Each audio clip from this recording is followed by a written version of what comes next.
All right, let's cover a few more elements that I like to use just to make it a little more handy to use Wireshark. Number one is anything that these buttons up here, if I want to know what it means, for instance, if I want to know what this is, I can just hover above it and it says enlarge the main window text. So if I want to make it a little bit larger so I can see it, I can click on that, or maybe I can shrink it so I can dial it into the right size.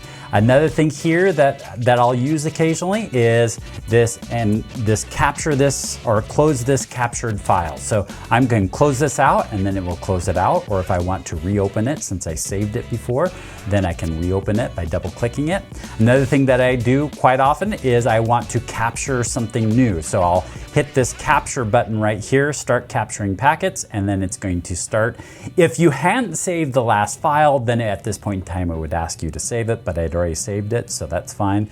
Let's generate some traffic again. So we got some traffic to work with. And then maybe I want to stop that capture there. So then I'll stop it. So there's the stop.